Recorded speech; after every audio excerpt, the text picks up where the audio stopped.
Eu quero ler o texto, já vista que eu estou falando para uma geração atual, que está no capítulo 20 do Evangelho segundo escreveu São Mateus.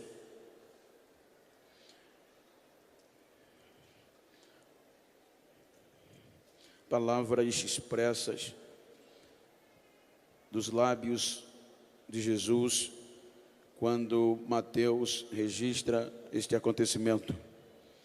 O texto está escrito: porque o reino dos céus é semelhante a um homem pai de família que saiu de madrugada a assalariar trabalhadores para a sua vinha, e ajustando com os trabalhadores a 1 denário por dia, mandou-os para a sua vinha.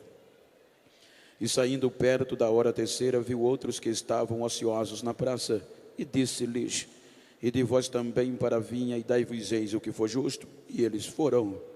Saindo outra vez perto da hora sexta e nona, fez o mesmo. E saindo perto da hora 1ª, encontrou outros que estavam ociosos, e perguntou-lhes: por que estáis ociosos todo dia? Disseram-lhe eles: porque ninguém nos assalariou. Diz ele: ide vós também para a minha vinha, e dai-vos eis o que for justo. Amém. Aqueles que puderem, tornem os vossos assentos, se assim for possível.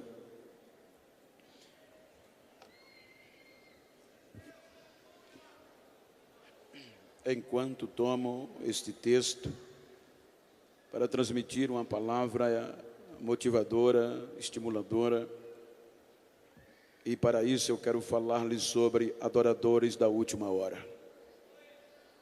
Os desafios que nos afrontam e nos confrontam nestes últimos tempos. Quando nós observamos o texto e o seu contexto, a Bíblia nos mostra que depois de uma recusa, de uma proposta recusada por um jovem denominado de jovem rico, então houve questionamentos dos discípulos para com Jesus.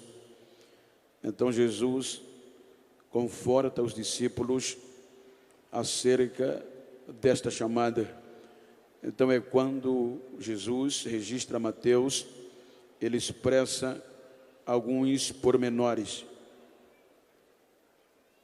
Pormenores estes que os seus ouvintes sabiam do que eles estavam falando.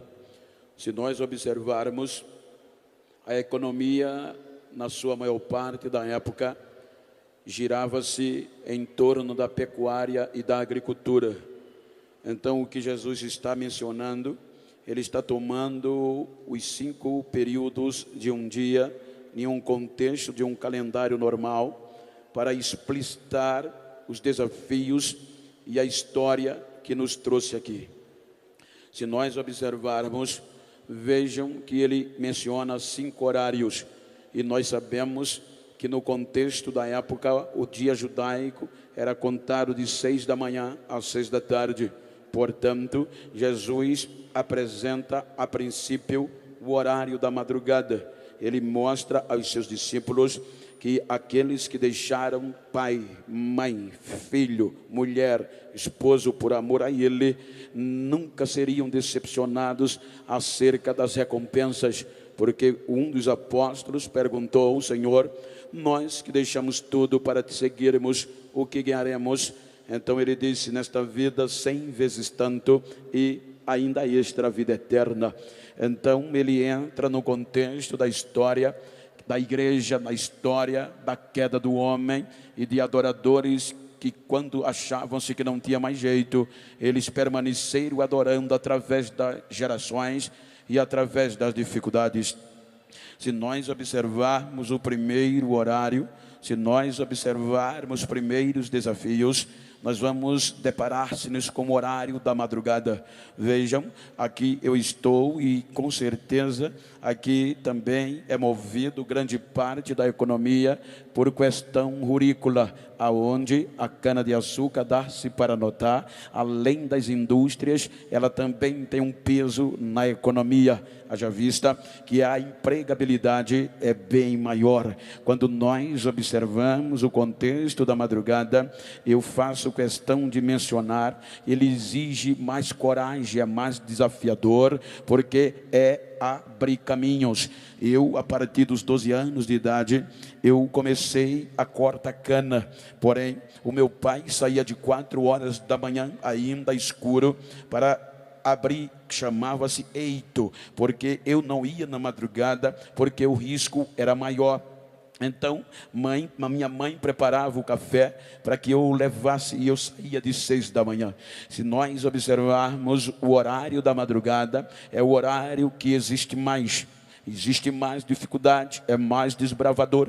Então é o que Cristo começa a mostrar, segundo um contexto teológico, acerca da história da igreja, e mencionando o peso de adoração e de comprometimento que está sobre esta geração. Se nós observarmos, desde a queda do homem, foi frustrante. A Bíblia diz que quando o homem pecou, a perspectiva era desfavorável, pois o homem, ele não tinha capacidade de retornar-se a Deus. Quando nós observamos, ao passar do tempo, o homem expulso da presença de Deus, destituído da presença de Deus, sem perspectiva de adoração. O entanto, é que quando o escritor aos Hebreus, ele faz menção do Velho Testamento, capítulo 11, ele estimula a sua geração, tomando exemplo do Antigo Testamento. Se nós observarmos o livro dos Hebreus, a partir do capítulo 11, ele está mencionando de homens e mulheres que por meio da fé adoraram a este Deus. Veja que no meio do caos, que tinha tudo para não adorar, ele menciona e faz uma relação. Ele diz que por meio desta fé, Abel ofereceu o melhor sacrifício do que Caim. Ele continua dizendo que por esta mesma fé, desde o horário remoto, alguém sempre estava adorando a Deus e andando com Deus. Ele diz que por esta mesma fé, Enoque também andou com Deus e foi transladado, porque Deus os transladou. Quando ele faz menção do Antigo Testamento, ele diz que Abraão, ele ouvindo, recebendo a proposta e a promessa e a chamada, mesmo sem saber para onde ia, ele acreditou e foi por meio da fé. Então ele diz que a própria Sara também acreditou na esperança de que Deus iria lhe dar um filho. Porém, ele diz que todos estes morreram sem ver a promessa, mas não desistiram, porque tinha esperança desta promessa maior, vivendo na terra, sabendo que era peregrino e tinha uma terra celestial a esperar. Quando ele continua o texto, ele diz que por esta mesma fé, Isaac abençoou os seus 2 filhos, Jacó e Esaú, acerca das coisas futuras. Quando ele faz menção, ele diz que Jacó, já sendo velho, já encostado no seu bordão, ele abençoou os 2 filhos de José acerca das coisas futuras. Ele, pai de Jacó, ele chega em Moisés e ele mostra que Moisés já era grande. O texto diz, Moisés já grande, com livre-arbítrio, com poder de decisão, ele recusou, ele não quis ser chamado filho da filha de Faraó, a maior autoridade politicamente e economicamente da época, mas não quis. Ele antes preferiu ser maltratado com o povo de Deus do que gozar de um pouco do pecado. Ele recusou, ele preferiu o vitupério de Cristo do que os tesouros do Egito. Ele, escritor os Hebreus, continua dizendo que por esta mesma fé, homens desbravaram o horário da madrugada em um contexto de decisão e de escolha. A escolha era de livre-arbítrio. Ele continua dizendo que depois de Moisés, ele diz que agora Raabe, a prostituta, não pereceu com o Jericó, mas porque escondeu os espias, Deus a conservou por meio da fé. Ele diz que falta-me tempo para falar de Baraque, de Gideão, de Jefté, de Sansão, de Samuel e de Davi. Ele diz que homens que desbravaram o horário da madrugada sem ter uma perspectiva favorável no contexto normal, mas a esperança da fé fazia eles adorarem a Deus. Veja que o contexto é tão tremendo que ele continua dizendo que estes homens, eles não tinham a facilidade que tem a nossa geração. Eram homens que ele diz que na sua simplicidade, por meio da fé, adoravam a Deus independente das circunstâncias. Ele diz que estes homens, sendo simples, mas eles não abriam mão na batalha, eles enfrentavam e na batalha se esforçavam, da fraqueza tiravam força, homens que fechavam boca de leões e apagavam a força do fogo. Ele diz que por esta adoração, estes homens escapavam do fio da espada e ainda glorificavam a Deus. Ele diz que por esta mesma adoração, estes homens não tinham apartamento na época dele, nem moravam em condomínio, mas mesmo assim, morando nas cavernas, nos buracos da terra, eles não paravam de adorar a Deus por meio da fé. Eles não tinham sapato luxuoso, ele não usava terno da Tommy nem da Ralph Lauren, era vestido de pele de carneiro e de ovelha. E ele diz: muitos deles foram esbufeteados, cerrados pelo meio, maltratados e folados vivos, mas não desistiam. Eram homens que adoravam, que ele diz que o mundo não era digno desses homens pisando na terra. Olha o que é que ele diz. Ele diz que estes homens, por meio da fé, esta geração da madrugada, mesmo assim, ela não desistiu de adorar, e pela fé eles alcançaram bom testemunho diante de Deus. Portanto, o texto diz que os trabalhadores da madrugada, a geração da madrugada, mesmo alcançando bom testemunho diante de Deus, ainda não entraram na promessa. Por quê, pastor? Porque o próprio Deus não permitiu que eles entrassem sem a gente, sem uma geração futura, porque Deus tinha coisa maior e melhores para a nossa geração. Então os trabalhadores da madrugada, veja que o último trabalhador da madrugada se chama Malaquias, na base do Antigo Testamento, e Malaquias termina a profecia dele, anunciando que o sol ia nascer, viria dias de ajuste e de conserto. Olha o que é que ele diz no capítulo 4: o dia do Senhor virá, e ele virá terrivelmente. Ele virá como um fogo devorador. Todo que comete a soberba e a iniquidade será queimado feito palha. Ele virá como lavandeiro, ele limpará toda a imundícia e deixará tudo limpo. Mas ele diz: mas para vós que temei o meu nome, nascerá o sol da justiça, e ele vem trazendo salvação debaixo das suas asas. Termina o horário da madrugada. Acharam que Deus tinha desistido do ser humano. O sistema era cruel, era esse sistema. Agora entra 400 anos sem Deus falar, alguma coisa. Nesses 400 anos, sem Deus se manifestar a Israel. Então agora acontece coisas extraordinárias. Deus no silêncio continua trabalhando, aproveitando para o sol nascer. Então a Bíblia diz, e a história enriquece, que neste período de silêncio intestamentário de 400 anos, a coisa mudou no mundo antigo. O Império Grego Macedônio, liderado por Alexandre o Grande,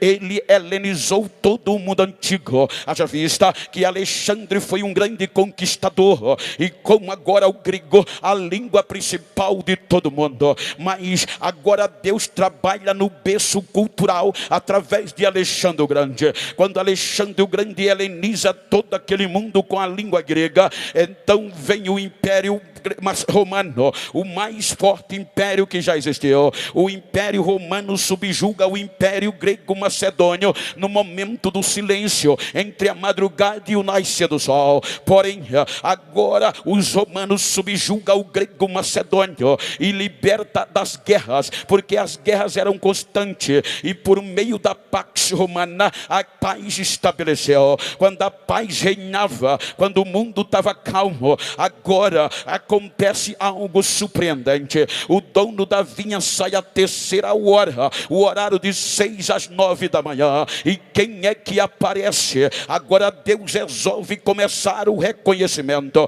A Bíblia diz que apareceu no YouTube um certo pregador, apareceu no Facebook um certo pregador. Não, a Bíblia diz que apareceu no deserto da Judeia João Batista pregando o evangelho de arrependimento. João Batista entra dizendo: arrependei-vos e creide no evangelho, porque o machado já está posto à raiz da árvore. aqueles que não produzirem frutos dignos de arrependimentos serão cortados e jogados no fogo. João Batista entra no anonimato, e é nesta última hora, quem crê comigo que Deus não depende de modernidade, de YouTube, de Facebook, quem crê comigo que Deus ainda levanta uma geração no meio do deserto para fazer a diferença. Então João Batista entra. Imagina, se fosse Genival Bento, eu queria começar dentro de Jerusalém, que era o centro religioso. Eu queria começar num contexto favorável da Judeia.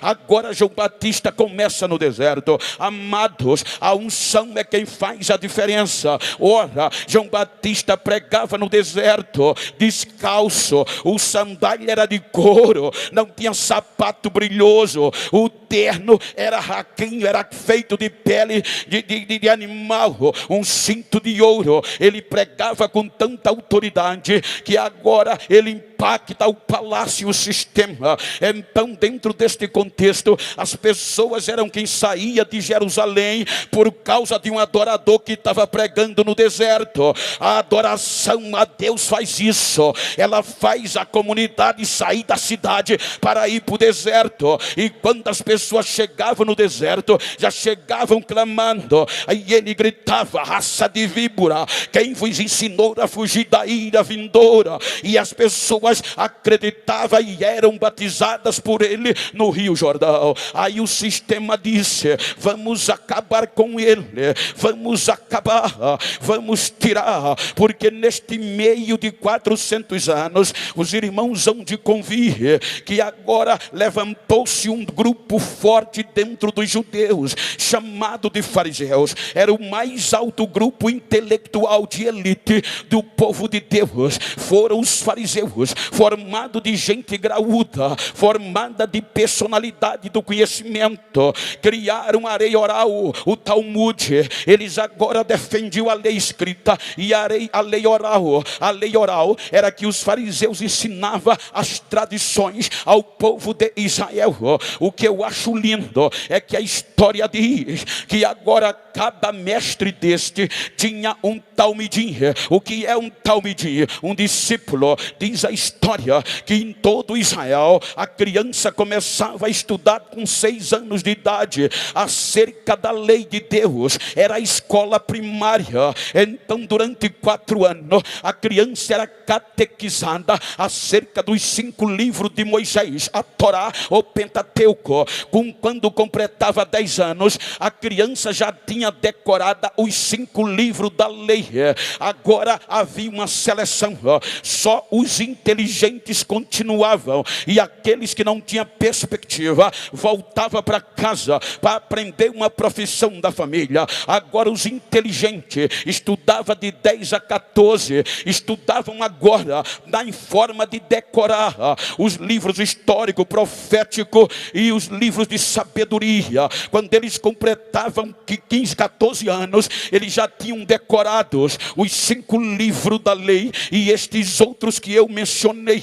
Aí havia outra seleção, do 14 aos 15, era aqui que chamava os talmudins, porque agora cada líder, cada rabi dos fariseus tinha um grupo de talmidim, de discípulos, de seguidores. Havia um dito em Israel que as pessoas diziam para os talmudins, para os pequenos discípulos: vocês têm que se cobrir com a poeira dos pés dos vossos discípulos, do vosso rabi, do vosso mestre. Isso implica dizer, cada talmudim tinha que olhar o que o seu mestre fazia, dizia e o que ele se comportava, não para fazer o que eles faziam, mas para ser um deles. Então foi neste contexto que agora João Batista é preso, o ignorante, ele é preso e o rei decapita ele. Agora vem Jesus. A Bíblia diz que neste horário da 3ª hora, em uma linhagem cronológica dos acontecimentos,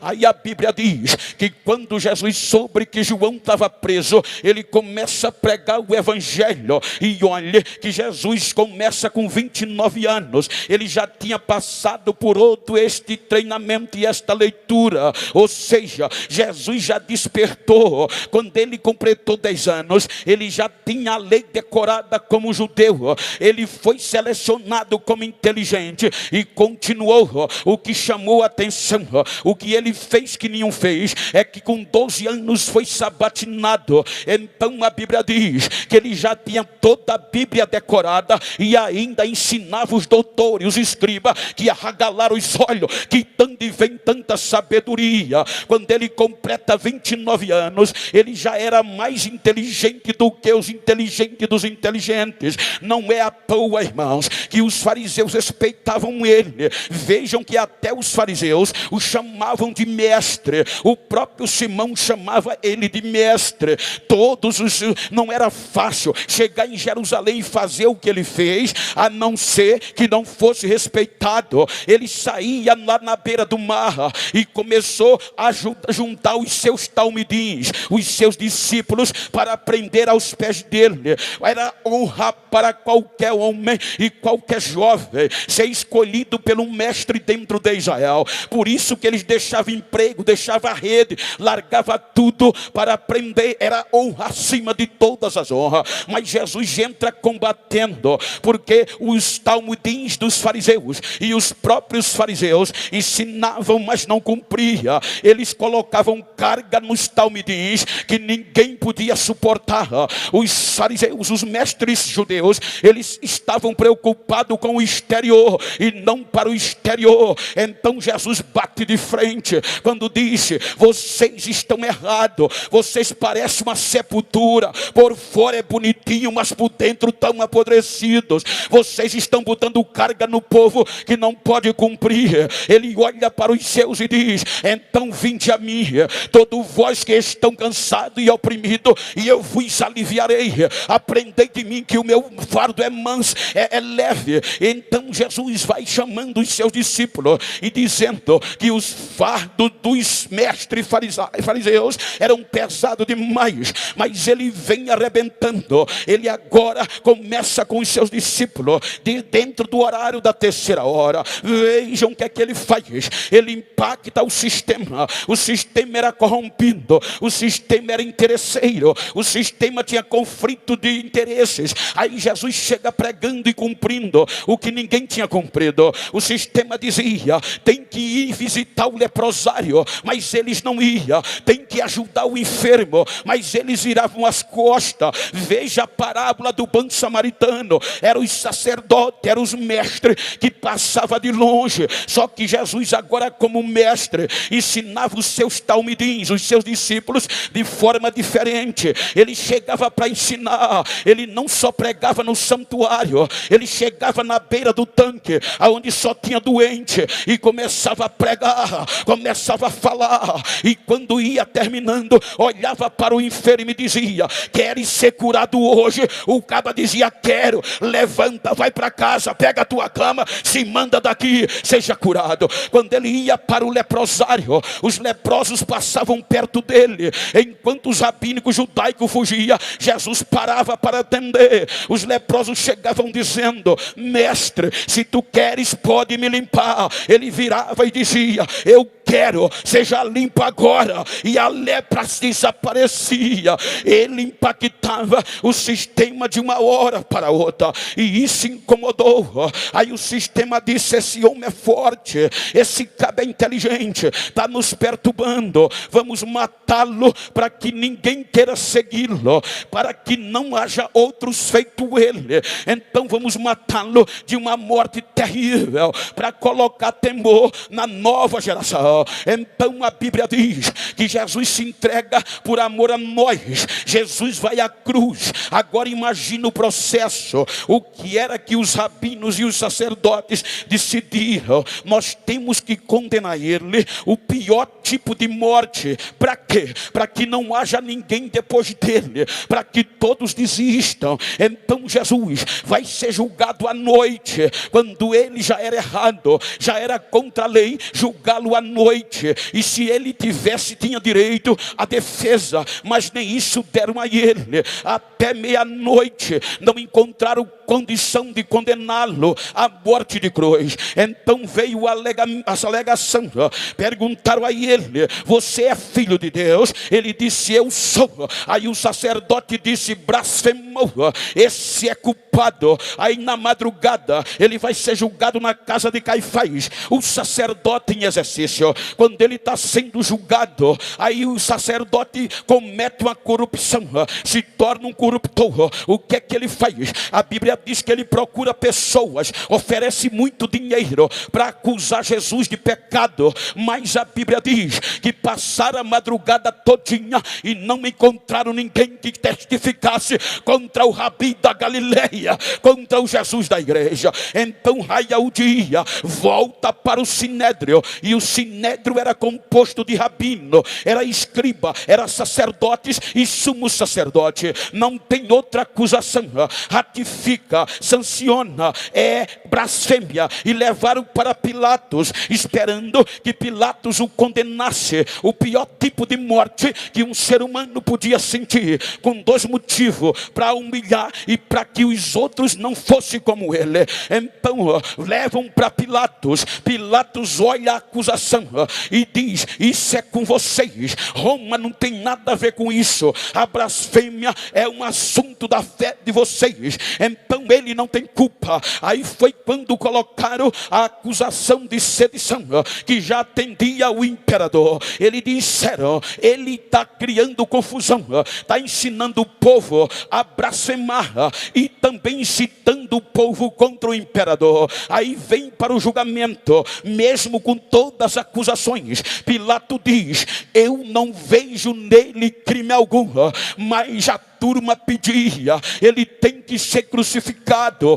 Qual era o mais principal objetivo? Para os discípulos desanimar e não querer ser igual a ele. Então condenam Jesus. É aqui que dói o meu coração, é aqui que as lágrimas caem, não tem como cair. Diz a história, a Bíblia fala em Deuteronômio, se Jesus foi condenado na ótica judaica, pela lei judaica, o Deuteronômio diz o seguinte: se ele fosse condenado, ou qualquer um em contenda, teria que ser levado e colocado aos pés do juiz, e quando chegasse ao pé do juiz, então era para dar 40 chicotadas até o sangue correr. Mas eles, com medo de passar, porque a lei dizia, não pode passar de 40 para não enfraquecer o teu irmão, eles tiravam uma e dava 39. Se Jesus foi condenado à cruz pela ótica judaica, ele levou 39 chicotadas, e a história diz que cada chicote romano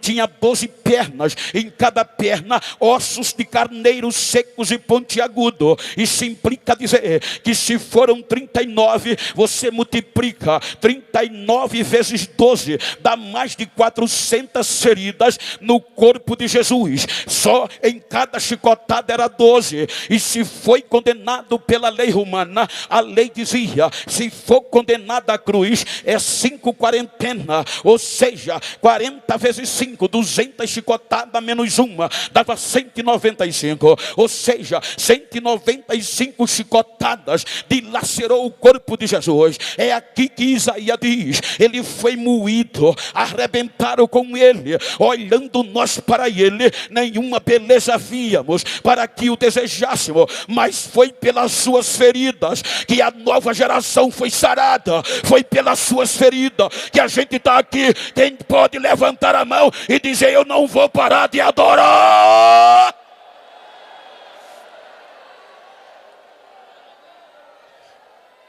Levam ele à cruz, achando que terminou o horário das terceira hora.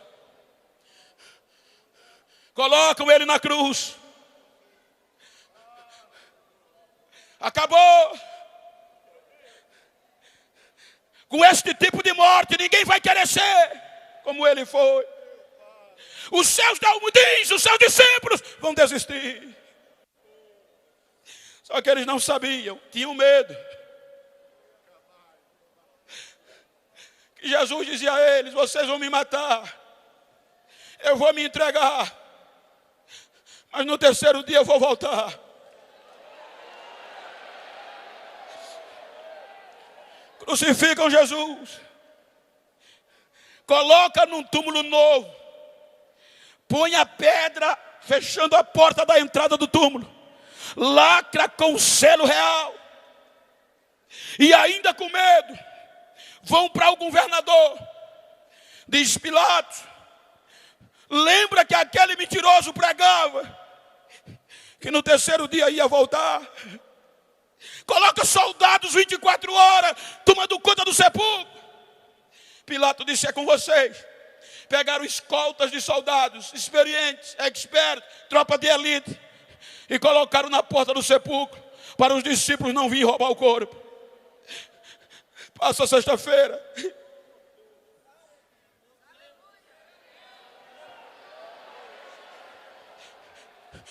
e os seus talmudins, os seus discípulos, desanimados, o sistema dizia: eles vão desistir.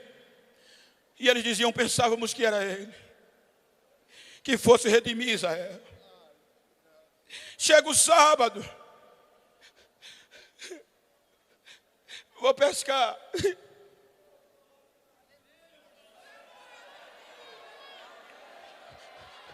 Manhã do domingo, 2 anjos em tocha de fogo descem do céu.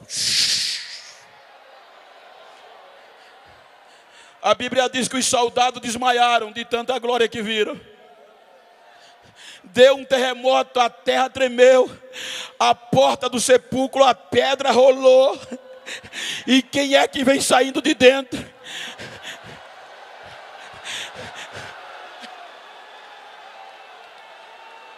O pregador voltou, o mestre voltou.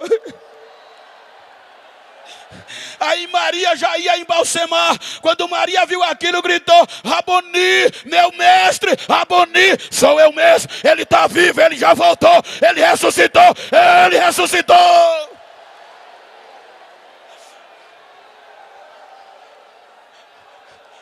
Vai para os discípulos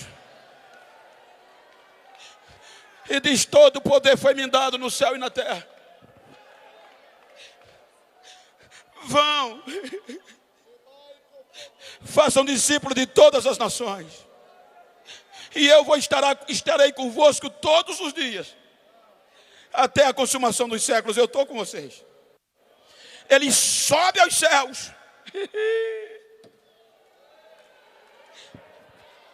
É por isso que me pergunta: por que tu chora tanto, Bento?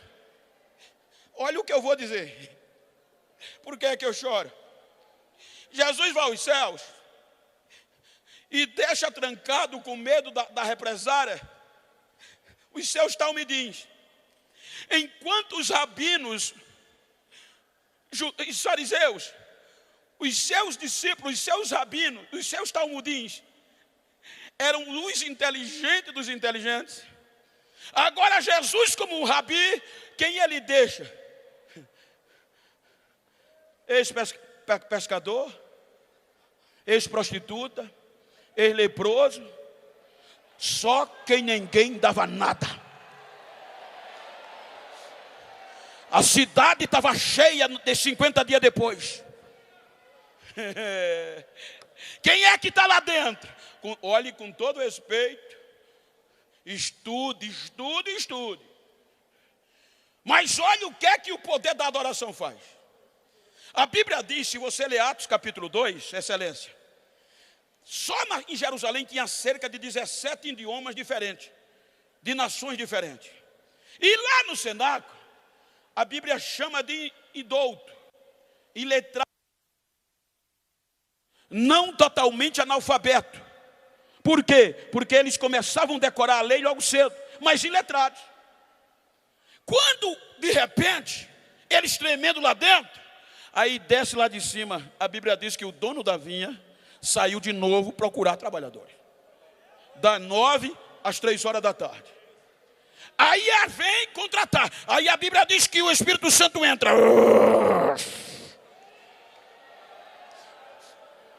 Aí aquele grupo de semi-analfabeto começa a falar línguas dos países que estavam lá dentro.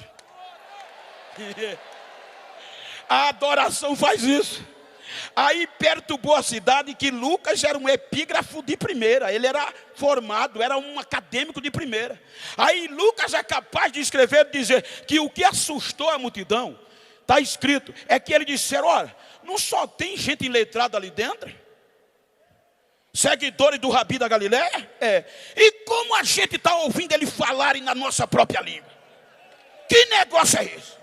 Aí correram para lá. Quando chegaram na porta, o Espírito Santo derramou uma língua repartida como de fogo. Aí o negócio pegou lá dentro. Aí disseram, tão bêbado. Não é milagre não, tão bêbado. Agora Pedro cheio de autoridade, sem anel no dedo, sem diploma pregado na parede, sem WhatsApp, sem Facebook, mas marca no joelho e calo na testa.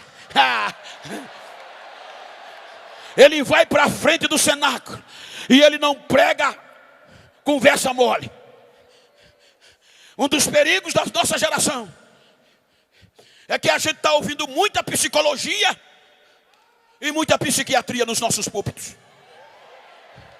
A gente está ouvindo muita conversa de autoestima, porque Genival Bento não quer mais pregar a verdade da cruz, porque a verdade da cruz não dá ibope e nem enche agenda. Mas a mensagem da cruz ainda batiza, ainda salva, ainda cura. É ela que faz a diferença. O irmão Pedro chega naquela multidão, cheia de doutor, sacerdote, rabinos, e ele grita, ei, não tem ninguém bêbado não, é 9 horas agora. Isso é o poder que Deus prometeu, por meio de Joel. E vocês sabem, vocês sabem quem era Jesus. Um varão aprovado por Deus, que por meio dele Deus fez milagres, maravilhas e prodígios. E vocês mataram ele, por mão de pessoas injustas. Mas eu tenho uma novidade para dizer a vocês. Eles queriam matar Jesus, pensando que Jesus não ia sacudir os seus discípulos. Matando Jesus acabava. E agora Pedro diz, escutem, a morte não pôde segurar ele. O Deus Pai quebrou as cordas da morte, e a pedra do sepulcro foi aberta, e Jesus voltou a viver. Ele está vivo, ele está vivo, ele está vivo, ele está vivo. Quase 3.000 pessoas, doutor, rabino, tiveram que botar a cara no chão e gritar. O analfabeto lá em cima e o doutor lá embaixo. Varão, o que é que a gente faz para ser crente? Aceita Jesus e sejam batizados, que vocês também serão batizados com o Espírito Santo.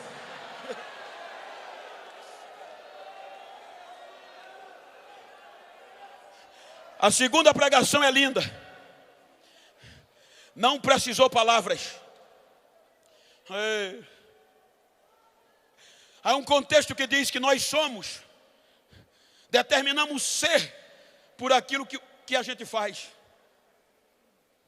Agostinho, um grande teólogo, chamou os seus discípulos, seminaristas, e disse, amanhã a gente vai fazer uma grande pregação. E eles se prepararam a noite toda. No outro dia foram prontos para pregar. Entraram na cidade e saíram em silêncio. Aí disseram, mestre, por que a gente não pregou? Hoje vocês fizeram a maior pregação que vocês podem fazer na vida, o testemunho de vocês. Hoje a gente está indo muito na onda de YouTube. Eu sou de uma geração que só se convidava quando eu conhecia, eu procurava conhecer. Meio braço. Agora cheios de Deus. Já vem 2 iletrados, ainda fedendo peixe.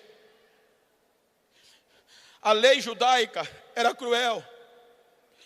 Quem nascesse com defeito físico não tinha chance. A Bíblia diz que tinha um homem que mais de 40 anos, ou aproximadamente isso, todos os dias traziam ele para pedir esmola na porta do templo, onde tinha muito fluxo de pessoas, para mendigar, viver da mendicância. Excelências, estavam ele sentado todos os dias, e Jesus viu ele lá, mas não fez nada. Deixou para mostrar aos seus discípulos o que eles eram capazes de fazer. Aí lá vem Pedro e João.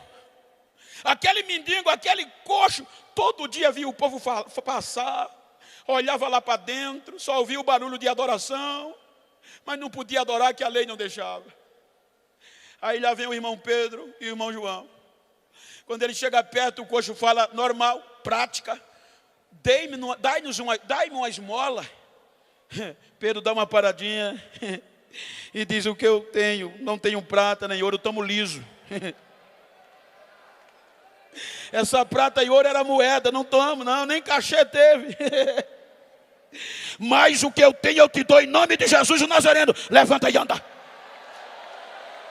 O homem se assustou: em nome de Jesus, levanta e anda. Aí o coxo deu um pulo, esqueceu a bacia, esqueceu as moedas, olhou para o santuário e começou a adorar. A Bíblia diz que ele fez carreira, adorando, cantando e dizendo: agora eu vou entrar, agora eu entro, agora eu entro, agora eu entro. E adorou ao Senhor.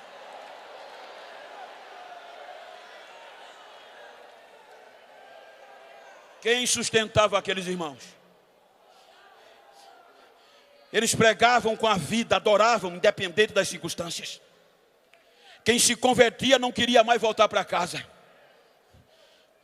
esperando Jesus voltar. A história diz, excelência, que o arrebatamento era tão vivido que os irmãos adoravam dia e noite. Diz a história que havia um edito por parte de César, que todos os residentes da sua jurisdição tinha que reverenciá-lo. E era todo dia. Me ajuda aqui, Samuel, só para vocês terem uma ideia. Me ajuda aqui, Oséias. A história diz que independente de qualquer coisa, quando alguém na jurisdição de César encontrava o outro, tinha que reverenciar César no grego, que era o que predominava, dizendo Sekirion, que no grego quer dizer César é o Senhor. O outro dizia Sekirion, César é o Senhor, e passavam pelo outro. Agora o fogo caindo, a Bíblia diz que os crentes não precisavam andar atrás de milagres, porque eram os milagres que andavam atrás do crente, seguindo. E quem segue vem atrás. Os milagres seguiam aqueles que acreditavam. Fica aí. Agora o fogo caindo, Jesus salvando todo dia e batizando com o Espírito Santo. E a esperança do arrebatamento era real. Aí quando um crente encontrava o outro, não aguentava, já vinha pipocando, esquecia de César, esquecia da reverência a César e já esperava Jesus, apertava a mão e gritava: Maranata, meu irmão. O outro dizia: Maranata, ele vem, ele vem, ele vem.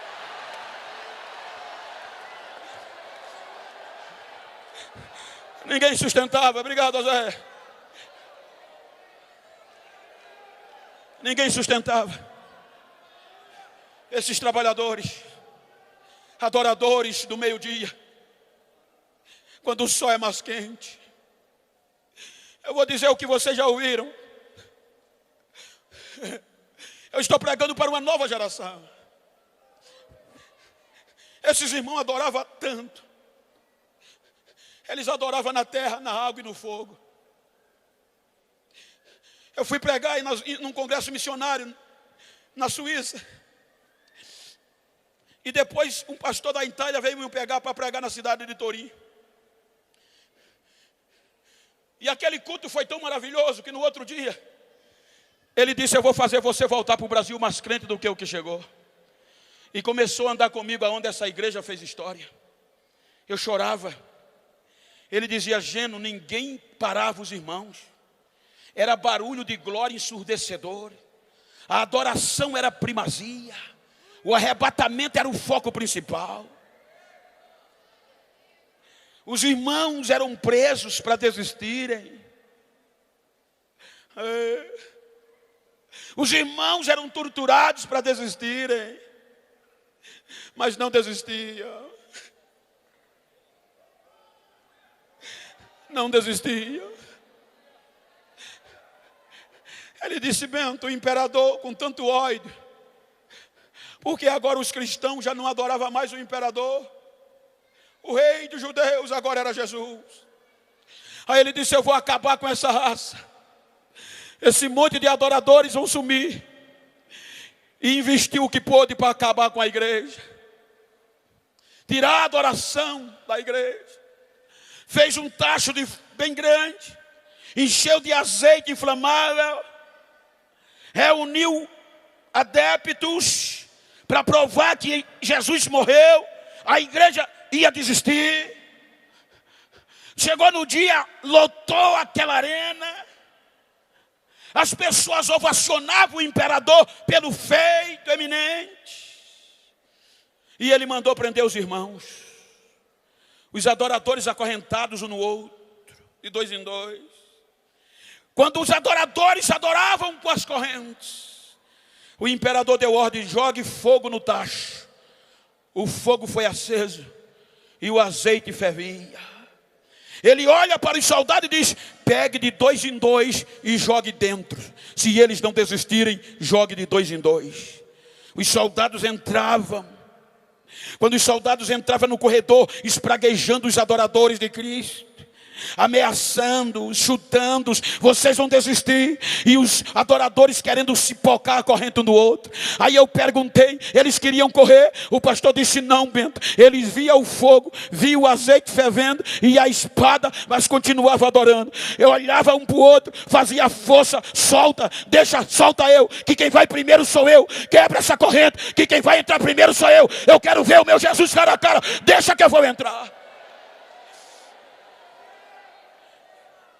Eles não desistiam, jogavam de dois em dois.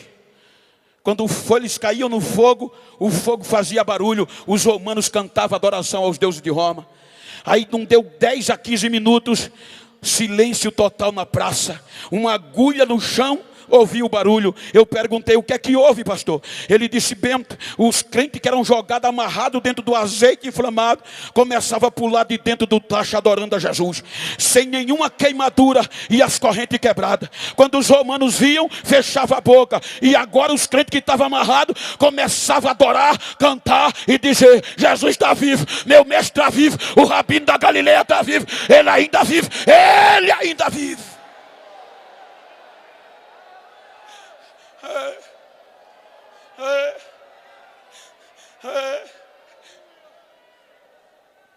Eles não desistiam. Adoradores do meio-dia. O que eu acho lindo é que a Bíblia diz que o dono da vinha sai a 1ª hora, 5 horas da tarde. Ei. Pode olhar o que os 4 primeiros horários era comum. O dono da vinha sair com um contrato na mão. Pode olhar que ele ia com o contrato. O maior preço foi o que ele mesmo pagou por seu filho. Mas 5 horas da tarde, nenhum empreendedor contratava ninguém. Porque eles só iam para a praça para o resumo final. Porque contratar uma pessoa faltando 1 hora, o encargo era o mesmo de quem começou. Veja que esse grupo é o único que é questionado, o da última hora. Quando ele chega na praça, ele pergunta: por que vocês ainda estão aqui, desocupados 5 horas da tarde? Sabe o que é que aquele grupo diz? Ninguém acreditou em nós. Nós não temos merecimentos para trabalhar na vinha de ninguém. Ei. Olha a coragem do dono da vinha. Ele diz: vão vocês também para a minha vinha, e eu darei a vocês o que for justo.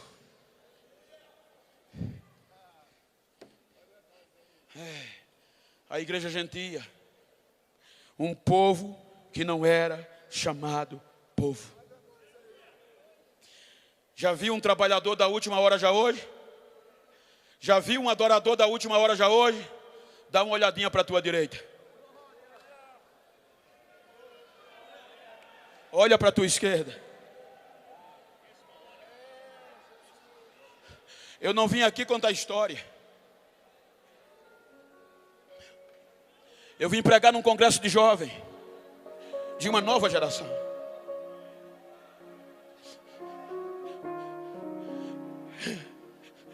Eu não vim aqui preocupado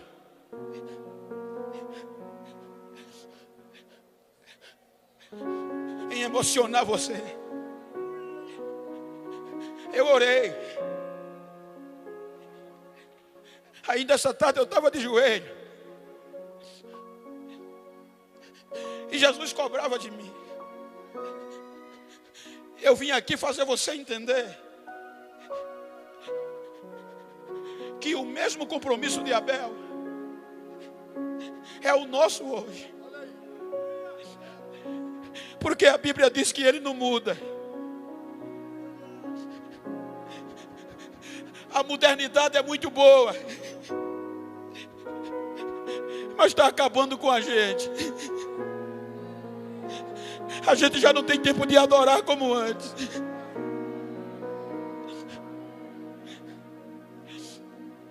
Uma das maiores preocupações dos sociólogos e psicólogos é que a nova geração, baixa mais o teclado, é que a nova geração não está sabendo administrar as informações.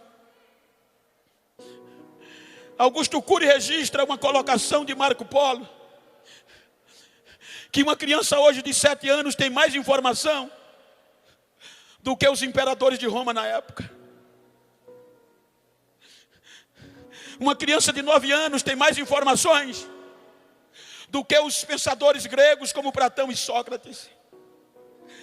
A preocupação é que aqueles homens, sem ter o que a gente tem hoje, eles tinham ideias criativas. Há psicólogos que dizem que a dependência das redes sociais é tão forte que é melhor o pai abster o filho do almoço e do jantar. Ele vai sentir menos falta do que tirar ele das redes sociais. Eu parabenizo a cantora pelo que ela pediu para os irmãos fazer. Viram quantos celulares tem nos nossos cultos? Uma geração passada não tinha isso. Não era o celular que brilhava, era o rosto dos crentes.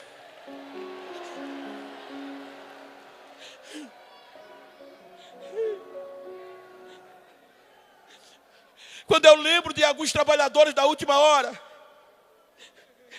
eu choro, pastor. Homens que se dedicaram, jovens, independente de tudo, começavam logo na adolescência, compromisso com Deus. Quando eu me lembro, Charlie Finney, um jovem que predispôs ser cheio do Espírito Santo. Ele vivia tão cheio que quando chegava nas fábricas, começava a pregar, as máquinas paravam, porque o povo deixava o trabalho e eram tomados pelo poder do Espírito Santo. Quando eu me lembro de Spurgeon, o jovem que pregava um sermão e passava 3 dias deitado, sem poder levantar, porque o joelho inchava, o calcanhar inchava por conta da gota úrica, e ele não parava. Assim que desinchava, voltava para o púlpito de novo. O que fazia esses jovens não pararem? Quando eu me lembro de D.L. Moody, o jovem pobre, consertava sapato para ajudar nas despesas da casa. Um certo dia ele ouviu a mensagem: quem quer ser um adorador? E um pregador de alma, salvo engano, de Spurgeon. E ele disse: eu vou para frente. E foi para frente. E disse: Senhor, todos os dias eu vou ganhar uma alma para o Senhor. Um jovem trabalhava consertando sapato, e todos os dias ele ganhava uma alma para Jesus. No final da semana, pegava cada um e levava para a escola bíblica. Diz a biografia que em poucos meses a escola bíblica se tornou a maior escola da cidade. Chegou um dia que ele não orou por ninguém e ele não se conformou. Ele vai para a rua, senta no meio-fio e começa a chorar, porque não ganhou uma alma para Jesus. Aí a polícia vem com 4 soldados, encontra ele e filho, o que é que você está chorando? Eu prometi ao meu Senhor que todos os dias ganhar uma alma para ele, e hoje ainda não orei. Em lágrimas.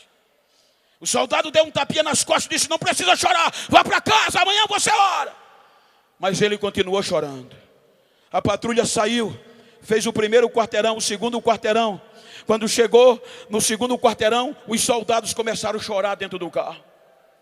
O que é que está acontecendo? Foi depois que a gente encontrou aquele jovem. Aí os 4 começaram a chorar. Volta lá, volta lá. Quando voltaram, Mudo ainda estava sentado chorando. Eles já desceram do carro gritando: para de chorar, para de chorar. A gente quer aceitar o teu Jesus como Salvador da nossa alma.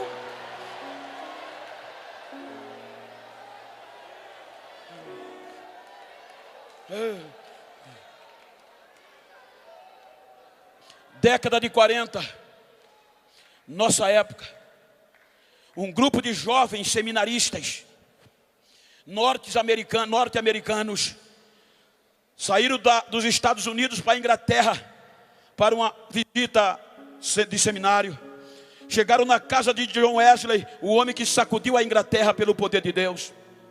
O Cicerone começou a guiar aqueles estudantes jovens e entrou na casa de John Wesley.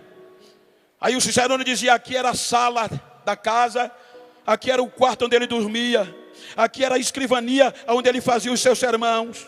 Aí foram na cadeira que John Wesley orava. Quando chegaram lá, aí disseram: essa aqui era a cadeira que ele orava. Olha a marca de joelho dele no chão. Terminou, saíram, cada um foi visitando coisa. No final do dia, o grupo se reuniu para pegar o ônibus para voltar para casa. Quando fez a contagem de reconhecimento, faltava um jovem. Falta um. Vamos procurar. Aí o Cicerone saiu procurando com um grupo de jovens por aquele jovem que ninguém achava. Aí lembraram da casa de John Wesley e entraram na casa de John Wesley. Foram na escrivania, tinha ninguém. Foram no quarto, não tinha ninguém. Quando chegaram na cadeirinha que John Wesley orava, tinha um jovem lá em lágrimas e em grito, chorando e adorando e dizendo: Deus, tu usou John Wesley para sacudir esta geração. Senhor, eu estou aqui disposto. Usa-me e faz de novo, Deus. Enquanto ele orava, aí o mestre chegou no ombro dele e disse: Billy Graham, meu filho, levante, o nosso ônibus está indo embora. Quem é Billy Graham? Quem foi Billy Graham? Um dos maiores ganhadores de alma da nossa época. O homem que, segundo a história, recusou um convite para ser candidato do Partido Republicano dos Estados Unidos, ser candidato à presidência dos Estados Unidos. Não entenderam e perguntaram a ele: pastor Billy Graham, por que o senhor não quer? Ele disse: porque ser presidente dos Estados Unidos não está à altura de ser um adorador de Deus, não está à altura de pregar o evangelho de Deus. Você pode bater no peito no século 21 e dizer: Senhor, diga comigo, Senhor. Agora diga voluntário, bata no peito e diga a você mesmo: mas está fraco. Eu estou aqui. Faz de novo.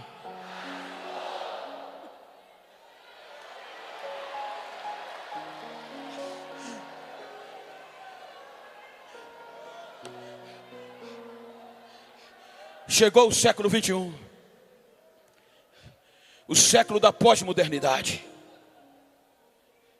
O século da facilidade. Eu não sou saudosista, mas às vezes dá saudade. O culto já começava quando a gente saía de casa. As lágrimas já saíam correndo. Não tinha pregador famoso nem cantor famoso. Não precisava de ninguém depositar cachê para ninguém. A palavra valia, o caráter era o que valia. Não tinha ninguém com disco de ouro gravado. E queira Deus que todos tenham. Mas a adoração era tão forte, gente, que no hino da harpa Jesus começava a batizar com o Espírito Santo. No hino da harpa via dizendo: olha, Jesus está batizando ali, ó. Olha o fogo caindo ali, ó. Os nossos congressos terminavam debaixo de tanta glória. Porque, como foi dito aqui, a gente não esperava de cantor nem de pregador. Os nossos cultos, os nossos adolescentes sapateavam, as nossas crianças embolavam nas nossas igrejas, os nossos jovens ninguém sustentava. Quantas noites terminava o culto e eles não podiam ficar de pé, o mistério, o fogo caindo. O pastor dizia: Bento, o que é que a gente faz? Pastor, sei não, apaga a luz da igreja para ver se eles param. Apagava a luz, aí era que o fogo pegava. O que é que a gente faz? Bota no carro de mão, leva nas costas. Era a gente andando com os carros de mão, cheio de crente falando em língua nas costas, e os não crentes correndo atrás. Eu quero ser crente, eu quero isso, eu quero isso, eu quero isso.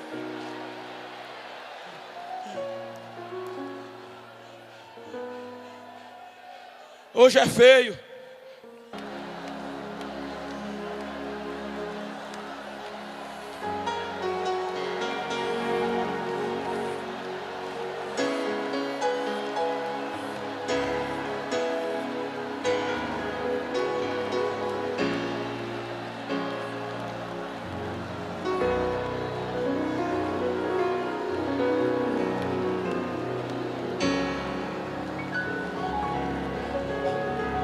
Fica de pé, por favor.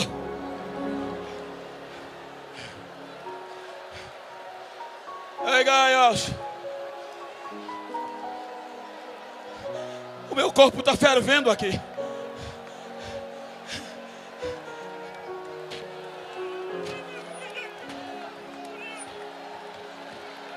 Quem tem línguas estranhas, fala em línguas estranhas.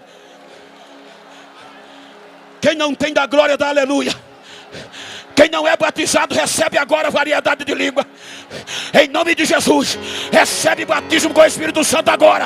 Aonde você está, abre a tua boca e começa a falar novas línguas. Recebe agora.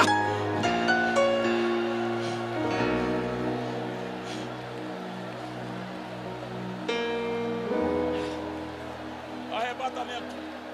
Arrebatamento daqui a pouco. Se você pode. Se você pode, vira para esse crente que está ao teu lado. Se for do mesmo sexo, como eu estou aqui com meu amigo pastor Cristóvão. Olha assim para ele, olha para mim não, olha para ele, olha para ela. E diga para ele: a hora está chegando. Mas diga para ele: a hora está chegando. Diga: hoje, falta menos de uma hora. Então a qualquer momento a trombeta vai tocar. E se ela toca hoje, eu quero subir com você, adorando, adorando. Diga para ele, diga para ela: se a trombeta não toca hoje, eu quero deixar um encontro agendado com você. Diga onde? Diga: lembra daquela rua de ouro do Apocalipse? Ali tem uma cidade de ouro puro. No meio dela tem uma praça. No meio da praça, a árvore da vida. E o rio de cristal banha aquela praça. Diga: vai ser lá. Vai ser lá. Diga a ele: se eu for primeiro, eu vou te esperar. Mas se tu for primeiro, me espera, que o negócio vai feder aqui. O negócio vai apertar. Mas eu vou continuar adorando. Eu vou estar lá. Pergunta a ele: está fechado?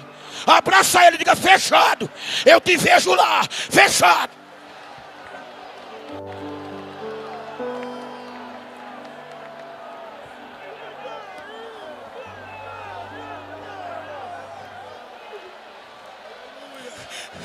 Adoradores, adoradores, é uma questão de escolha. Adoradores, é uma questão de escolha. Deixa eu ouvir o barulho do adorador. Deixa eu ouvir o barulho dos adoradores. Deixa eu ouvir. Quem tem línguas estranhas fala. Quem não tem, recebe agora. Agora, agora. Eu ministro a unção que está sobre mim, para esta juventude, para a galeria. Agora.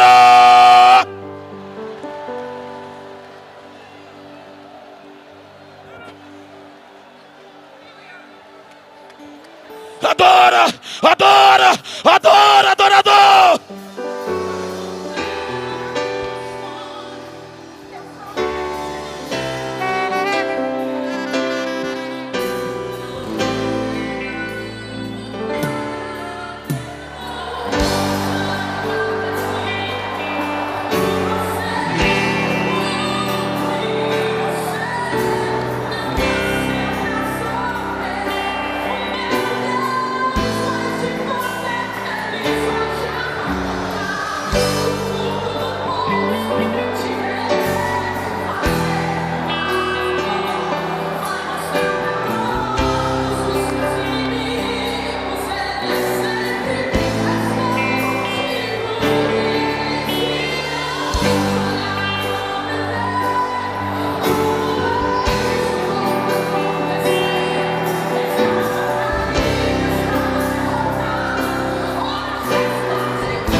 Deus é o Senhor.